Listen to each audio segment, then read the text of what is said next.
3, 2, 1. Oke, nama gua Helmi. Gua adalah seorang yang ingin mencoba terus-menerus. Kali ini gua akan tag video selama kurang lebih 10-20 menit membahas mengenai hal-hal yang sedang gua pikirkan. Nah, kali ini gua akan membahas, oh ya, dan untuk video ini kurang lebih akan tayang setiap 1 minggu sekali ya. Jadi bisa jadi bentuk dalam podcast, monolog, ataupun ya nanti berinteraksi dengan seseorang gitu untuk mencari inspirasi-inspirasi. Pokoknya yang berkaitan dengan motivasi, inspirasi, dan tujuannya sih buat gua sendiri sebenarnya. Tapi harapannya nanti bisa jadi bermanfaat untuk teman-teman. Nah, kali ini gua ingin bahas mengenai topik yang menurut gua dalam banget ini, yang gua lagi dalemi banget, yang emang area-area gua banget lah istilahnya, yaitu mengenai soal leadership. Walaupun dibilang gua bangetnya itu artinya adalah ya gua passionnya, suka aja gitu, bukan berarti gua jago ya, tapi gua lebih suka aja di situ, yaitu mengenai leadership. Tapi gua kaitkan dengan kesukaan gua dengan anime gitu. Jadi kaitannya antara anime dengan leadership tuh ternyata bisa gitu. Nah, kata Panji Pragiwaksono itu juga, semua pembelajaran itu bukan berasal dari buku aja. Semua pembelajaran itu bukan hanya di akademik aja, tapi juga berasal dari kehidupan-kehidupan. Nah, salah satu contohnya ya dengan dari anime gitu, yaitu mengenai anime Windbreaker. Kalau misalnya teman-teman tahu, yang mana anime ini menceritakan tentang seseorang yang di masyarakat luas itu dikenal brutal, dikenal anak berandalan, dan tidak diakui dan dirasa asing. Sehingga dia ingin membuktikan dirinya untuk menjadi yang terkuat. Makanya dia masuk ke SMA yang dikenal dengan SMA yang suka tawuran. Nah, ini ala-ala kayak Cross Zero ya, Genji gitu, tapi dibalut dengan sisi yang sudut pandang yang beda gitu. Nah, menarik ceritanya gitu. Jadi orang yang tokoh utamanya itu Sakura itu, dia tidak mengetahui jati dirinya seperti apa, dan dia ingin membuktikannya kalau dia sudah menjadi sampah di dunia, maka dia ingin menjadi sampah yang terbaik, yaitu dengan cara pembuktian dirinya adalah menjadi yang terkuat. Dia tidak suka orang yang lemah hingga menjadi kuat. Nah, dilalahnya dia masuk ke SMA Furin yang memang terkenal dengan SMA yang memang dia itu adalah SMA yang suka tawuran, tapi ternyata ada perubahan, pergeseran perilaku. Yang tadinya dia tawuran, akhirnya dia tawuran demi ada tujuannya gitu. Nah, ternyata yang mengubah tujuan itu, yang tadinya tawurannya hanya untuk memperkuat bahwasanya SMA Furin itu adalah SMA yang paling powerful lah katakanlah gitu, yang paling kuat, tapi digeser oleh si ketua gengnya itu, ketua di Furinnya itu, di SMA Furinnya itu, menjadi ada tujuannya, sehingga lebih bermakna gitu. Walaupun sama-sama berantem, tapi ada maknanya, ada filosofisnya. Nah, itulah yang memang keunikan dari SMA ini, sehingga kaget tuh Sakura, tokoh utamanya kaget, kok perasaan tawuran itu, perasaan kalau misalnya orang yang berantem, kalau misalnya di luar sana itu kan dikucilkan ya, dianggap sampah lah kalau kata Sakura ini. Tapi kok di SMA Furin ini malah banyak yang menyayangi gitu. Anak-anak Bofurin namanya itu kan. Anak-anak SMA itu disayangi sama sama masyarakat sekitarnya gitu. Bahkan dibanggakan kayak gitu. Dan bahkan diminta tolong. Nah, itu tuh kalau misalnya Sakura lihat itu paradoks.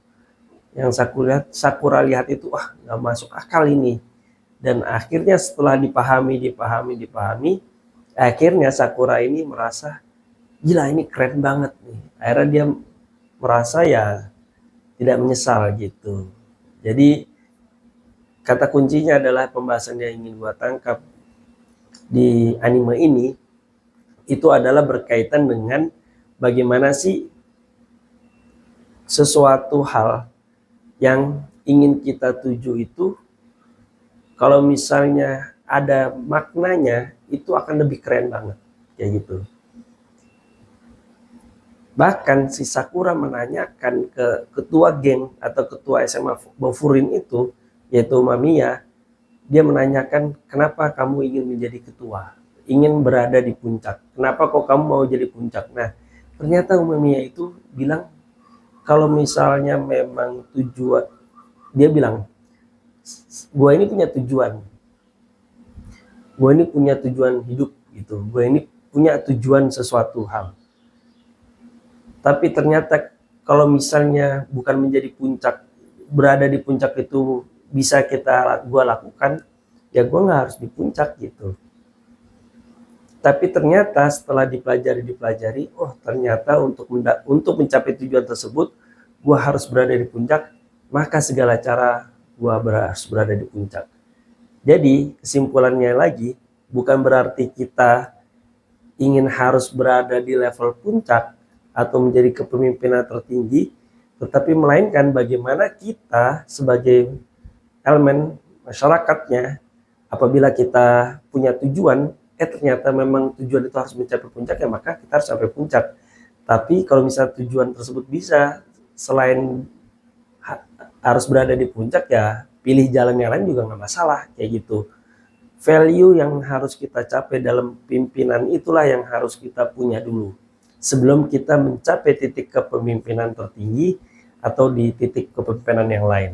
Jadi ada maknanya, kuncinya sih makna, kata kuncinya sih di makna, sehingga dia menikmati, enjoy. Nah menariknya di cerita episode pertama, bukan episode pertama, season pertama itu ada ketua geng sama-sama kuat, bahkan ya tapi lebih kuat Umayyah sih emang, sama-sama kuat, sama-sama menjadi pimpinan puncak, sama-sama punya keinginan berada di puncak, tapi yang satu sudah tercapai malah merasa hampa, merasa bosan, merasa malas makin sendiri. Tapi si Umayyah yang sudah berada di puncak, dia malah semakin bahagia, semakin dekat dengan rekan-rekannya, dan semakin menikmati prosesnya.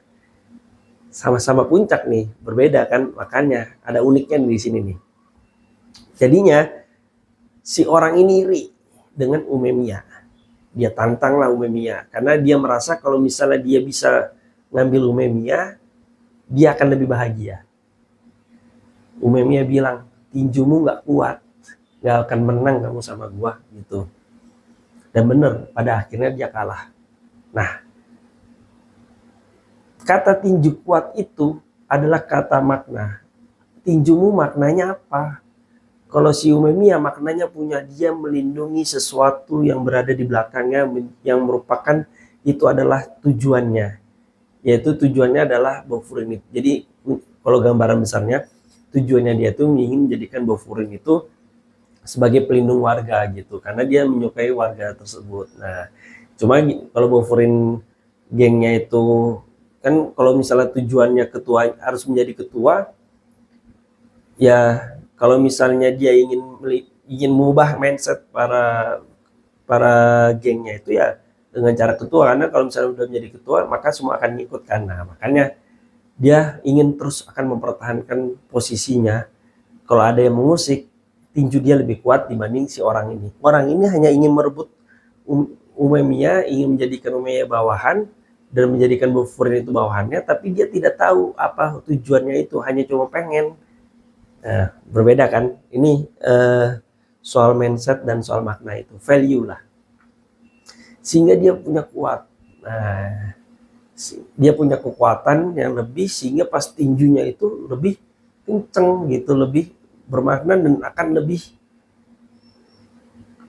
lebih sangat, marwahnya tuh terjaga, dilindungi banget. Nah, akhirnya dia sadar karena dia merasa iri, kok gue semakin jauh ya, semakin sendiri gitu. Ternyata kesimpulannya itu, dan akhirnya dia sadar, oh ya berarti aku udah kalah dari awal sama Umayyah gitu. Dan akhirnya dia mencoba mencari lagi makna dia menjadi pemimpin apa, karena awalnya itu sebenarnya dia mencari makna menjadi pemimpin itu seru gitu, bisa ketawa bareng, pas mencapai puncak kok malah semakin jauh, semakin ini, terus merasa kok kita kok aneh gitu, merasa kurang puas mulu. Nah, akhirnya malah jadi jatuh ke jurang kan, kayak gitu. Ya, jadi apapun kita, misalnya kita kaitkanlah di kehidupan kita sekarang ini, kalau kita berorganisasi, kita berada di perusahaan, kita berada di masyarakat, kita berada di lingkup keagamaan atau apapun itu, apabila kita ingin mendapatkan posisi ke puncak, posisi kepemimpinan, bukan di situ dulu. Tapi apa makna yang bisa kita ambil bila kita diberi kesempatan itu mendapatkan hal itu. Saat mendapatkan hal itu kita tahu kita mau ngapain, tujuan kita apa. Sehingga langkah-langkah kita, gerakan-gerakan kita itu akan sangat lebih mudah dan akan lebih sangat senang dan akan sangat berusaha untuk mencapai tersebut dalam artian positif karena dia punya value-nya. Value kuncinya adalah value, sehingga teman-teman, apapun teman-teman ingin menjadi pemimpin di organisasi, pemimpin di masyarakat, ataupun pemimpin di perusahaan, ya carikan dulu makna teman-teman, value teman-teman yang ingin teman-teman bawa apa, dan cobalah gapai hal itu, sehingga nantinya teman-teman dalam mencapai kepemimpinan tersebut akan berasa lebih meresap dan akan lebih menikmati. Karena seringkali saat tiba-tiba menjadi pemimpin kok merasa jauh dengan orang lain dan merasa sendiri banget gitu, kok gue sendiri ya, kayak gue berjuang sendiri gitu. Nah, tapi kalau misalnya punya value di awal, dan ternyata satu hal lagi, gue hampir lupa, ternyata saat kita sampaikan value kita dan orang sepakat value kita itu apa, orang itu akan mendorong kita secara otomatis. Nah, jadi saat kita menjadi pemimpin itu bukan kita paksa kita jadi pemimpin kita yang ayo pilih gua, gua bayar berapa.